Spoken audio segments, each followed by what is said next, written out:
everybody, welcome to the newest episode of The Bearded Gamer Show. As always, I'm your host, The Bearded Gamer, of course, Chris Arnone. Let's get straight in that good news, bad news.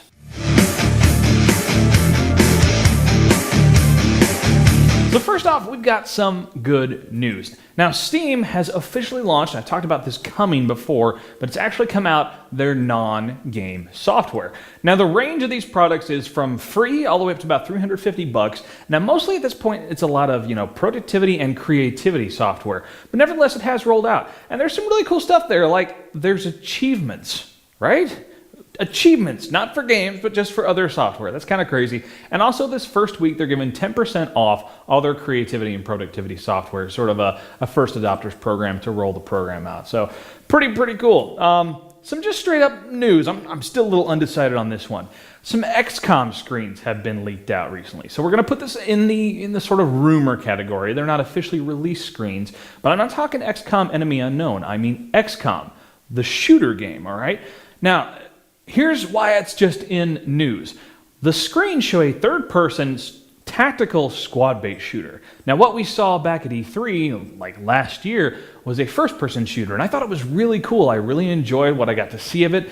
So I'm a little worried, I liked what I saw, but I really like Mass Effect too. And the more I think about it, the more this is sort of in line with XCOM, with what XCOM is. So maybe that does make a little more sense. I mean, you think about something that came from a strategy game, doing a tactical squad-based shooter, maybe it does make a little more sense, but color me skeptical right now. Now, some just straight up good news. Lauren Lanning, creator of Oddworld, is back, baby, all right? Oddworld, awesome series. We haven't seen a game since, I think, like 2005, I think, was Stranger's Wrath, so it's been a little while. Now, after he, verbally at least, flipped the bird to EA, I'm not joking there, he's basically decided to become his own micro-publisher. He's also promised that he promises to spend profits not on Ferraris, but on games, on making more games, making games for the fans. So, of course, the bottom line of this is Oddworld, it's probably coming back. We can almost guarantee it. As long as he's got the rights to that product, we're finally going to see more Oddworld games. And those were just such a great franchise to begin with. Some just straight up news, all right? Little piece of news. New Super Mario Bros. 2 has DLC. It's weird, right? Okay, good news. I don't know anything about the DLC. I'm sorry, it's just Nintendo and DLC.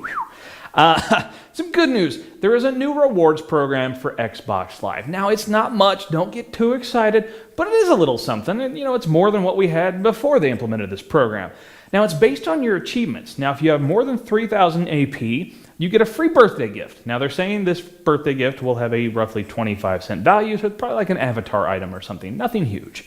If you have more than 10,000, you get 1% back, rebate on all your Xbox Live purchases. If you have over 25,000, you get 2% back on all your purchases. So it's not a lot, but you know what? It's more than we had before, so it's good news to me. All right, that does it for the good news, bad news. Let's talk controller confessional.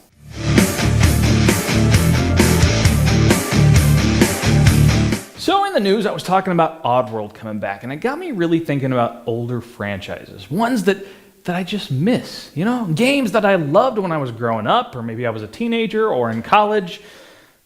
Those still seem like they were a long time ago. But nevertheless, there's a lot of franchises I'm like, man, I wish they would come back. And like I said, Oddworld, probably on its way back.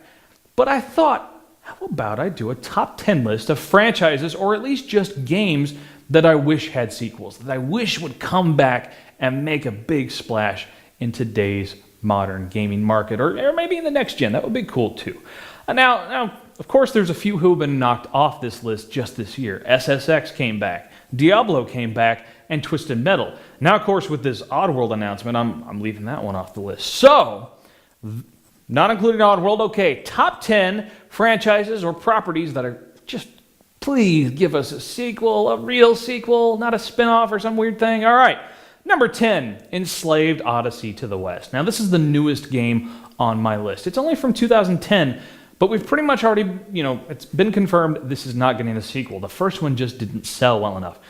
And that makes me sad. If you've played the game, they set it up perfectly to just keep going and be a great franchise.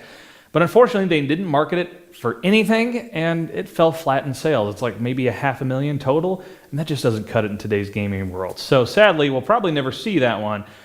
But hey, Duke Nukem happens. You never know. Number 9, Shivers. Now, I'll be amazed how many people have actually heard of this game, okay? It was back when like Myst was popular, and in fact, if you want to see a comparable game, Seventh Guest was actually fairly popular and sort of scary. But Shivers was just nasty. It was mean to you. Like if you stood in one place too long, you'd have an inexplicable death. It was creepy. And being that I was, a teenager, it kind of scared the crap out of me. It was trying to shock you, and it pretty well succeeded. Now, we haven't seen a Shivers game since 1997. Are the odds with us that they'll probably make another one? Not really. That sort of style of game has gone the way of the dodo. But nevertheless, it scared me, and it'd be cool to see them try to redo that franchise somehow. Number 8, Warcraft. I don't mean World of. I mean Warcraft. You remember when you had StarCraft and Warcraft, and they were both strategy games? Okay? It was awesome. Now, I'm not saying that, World of Warcraft sucks or anything. No, it's a phenomenon unto itself. But it started from a strategy game, and it wouldn't be a bad idea to make one of those again. Some people really like that. Some people miss it. We haven't seen an actual Warcraft game since 2002, all right? It's been 10 years. We haven't had a strategy Warcraft game. StarCraft 2 is great, but come on.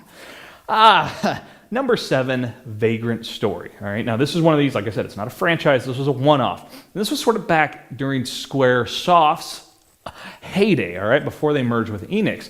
And back in the day, they had Final Fantasy, but then they made all these great other franchises. Some of them were one-offs, some of them started up other franchises, but they were just, hit after hit after hit. It seemed like they could do no wrong. And I played this back in college, and it was just so different, and artistically it was so cool, and nothing. One game back in 2000. Haven't seen one since. Number 6, I've talked about it on the show before, Fatal Frame, all right? Now, we got Fatal Frame 3 in the US. It's hard to find, very hard to find. Fatal Frame 4 came out for the Wii, never came west. Never saw it. Never got a chance to play it unless, you homebrewed and did all kinds of other crazy download and sub stuff. It was just too much work, okay?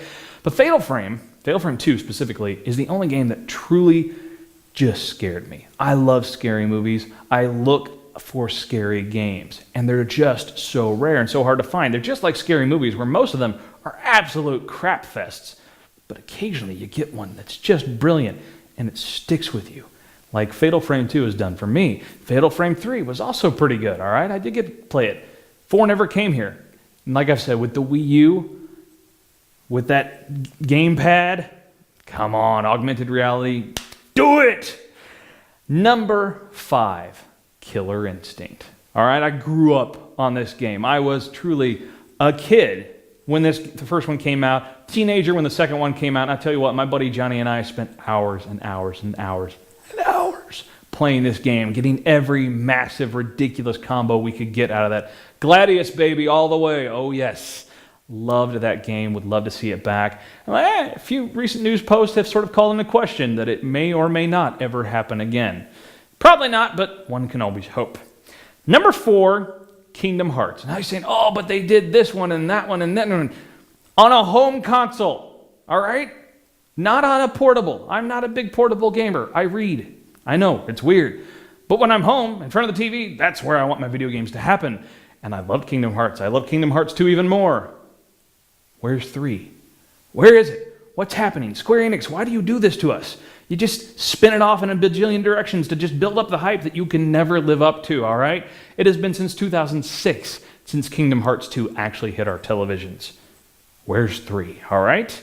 Number 3, Xenogears. I'm not talking about that crap Xenosaga, all right? Okay, that wasn't terrible games, but compared to Xenogears, it just didn't have it. Now, this was literally, I remember reading about this. This was a case of Square decided it was going to focus on Final Fantasy because that was its flagship. That was its cash cow, and therefore it abandoned Xenogears, all right? And that team spun off, made Monolith, and made Xenosaga, which, like I said, it was okay, but it was no Xenogears, not by a long shot. Number 2, Eternal Darkness, Sanity's Requiem. Coming back to the scary game thing, all right? Now, Eternal Darkness wasn't necessarily scary, but it messed with you. You had a sanity meter, and if you lost some of your sanity, the walls would start to bleed. Statues would follow you as you walked, and then it would mess with you. You, the gamer. Like all of a sudden, your character would start to sink beneath the floor, or your controls will get reversed. I remember one time the screen goes black, and this advertisement for Eternal Darkness 2 says, to be continued. And you're like, wait, what? Who? Huh? Flash, and you're back in the game. Buh. Awesome. Want more, okay? We haven't seen this game 2002, all right? That's when this game came out.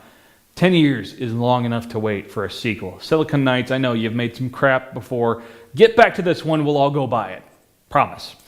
And my number one, most wanted, please, please, please, please, please bring this franchise back.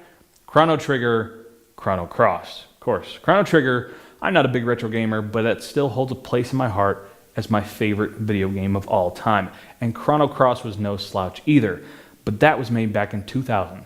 It's been 12 years since the last time we actually got one of these Chrono games. And please, quit beating Final Fantasy into the ground and just give us some of the other awesome stuff you've made. It's not that hard. We'll go, we'll buy it, we'll play it. As long as it doesn't suck, you win and you make money. So do it. And that's sort of my bottom line. As I've made this list, I was like, half of it is just Squaresoft, Square Enix, and not Final Fantasy games, okay? Because those sort of, they've had good ones, they've had bad ones. Most recently, not so good. But 12 is really good.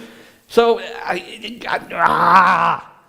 it doesn't just have to be Final Fantasy. You guys make a lot of other cool stuff, and you guys have even branched out into like Deus Ex and the upcoming Tomb Raider that I'm looking forward to. So why is it all of the Japanese properties that Square Enix is cranking out?